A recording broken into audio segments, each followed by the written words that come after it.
I had an errand to run in Paris on a Wednesday, and I needed to be back in Lisboa by Monday, first thing in the morning.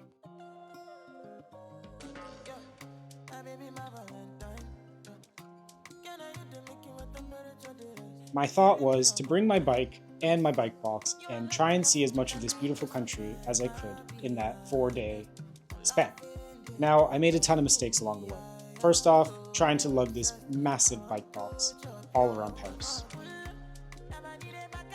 After doing a lot of research, I decided on the Loire Valley route, which is often considered one of the most beautiful routes in all of France and is incredibly easy to get to from Paris. I could actually take the regional train starting in Paris and get to the starting point, Orléans, without actually having to pay anything extra for my bike whatsoever.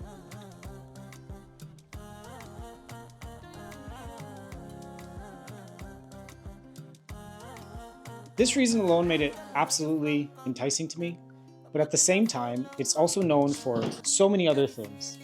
Day 1 is mostly spent in Paris since I had a few hiccups getting to my actual starting point in Orléans. I'll be honest, if your sole goal is trying to have the best 4-day bike trip in France you possibly could, I think I did this all wrong. I've been to Paris before, and although it's an incredible city for cycling, I wouldn't normally choose to spend a full day biking through a big city when I could be riding through French countryside, which is basically a cyclist paradise. However, if you've never been to Paris before, then perhaps you'd want to do exactly what I did this day, as it is an incredibly elegant city to bike through.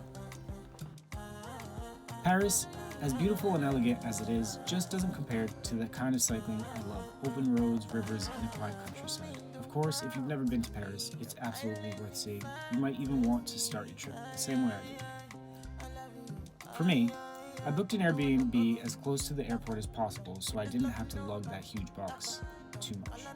But that also meant I was pretty far from the city center, which made getting to my train a bit of a nightmare and going out at night also a bit of a nightmare. To make things worse, ChatGPT gave me the wrong train info. I read recently that people are saying that ChatGPT actually could technically be getting dumber due to the fact that ChatGPT is running at a loss and they want to kind of reduce costs by reducing the memory that they keep for all their users. I don't know the truth to this, however, I feel like I can kind of see this where ChatGPT could not remember that although I came to France with a bike box, I was not traveling with the physical bike box.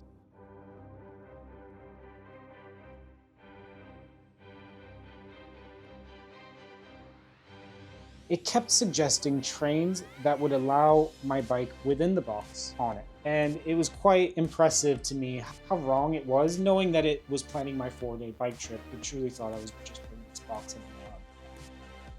After asking it many times if my starting point, which was a small Airbnb near Orly Airport, would get me to Gare des Ostolets, however you say this, which is the train that will take me to Orléans, which is the starting point of the Loire Vélo. I got there and it was a tram, and it was clear that my bike was not allowed, which made it so I had to bike about 2 hours from my starting point all the way to the train station that would get me to Orléans. At that point, I just decided to make the best of it and spend the day exploring the city by bike. It actually turned out to be a really nice day. I rode past the Louvre, and fun fact, I happened to be there the same day it got robbed. It would be amazing if somehow the robbers are in this video, because this channel could use some robbers in this video to just get me to 1,000 subscribers. Please like and subscribe. Now, my Portuguese climatized self was not expecting it to be so incredibly cold in France at this point of the year.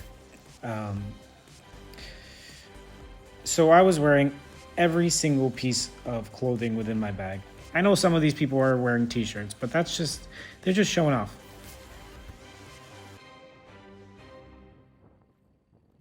And guys, I'm new to this, so if you could please like, subscribe, follow, that would be wonderful. I think I'm at 460 subscribers today, so you won't be noticed. Ciao. In the cars. I love the tunnel right here. This tunnel was really cool, and it just kept going and going.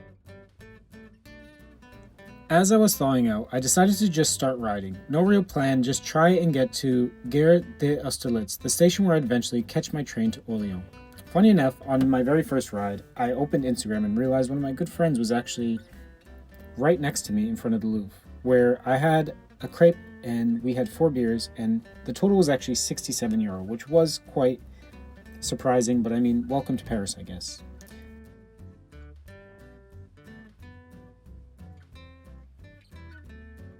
What would I do differently? In my case, I had an errand to run in Paris, so Paris was inevitable. However, if you truly just want to do a 4-day bike trip, starting and stopping in Paris, as it's a major hub, my suggestion to you is, once you get to Orly Airport, there is a Flixbus that will take you immediately to Orléans.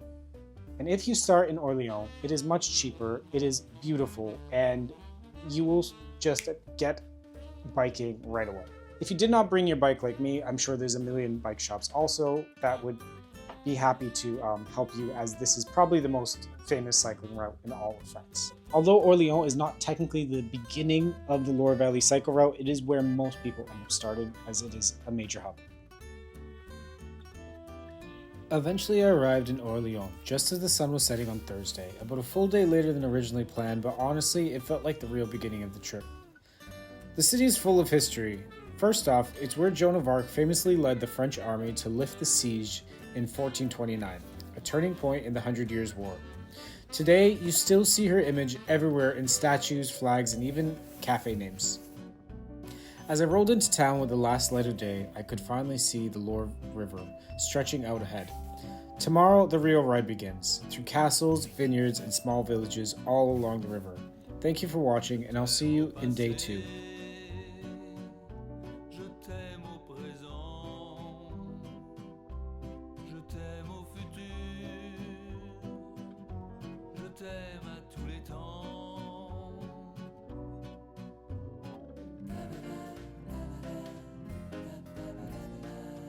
Je sème l'amour, j'en récolte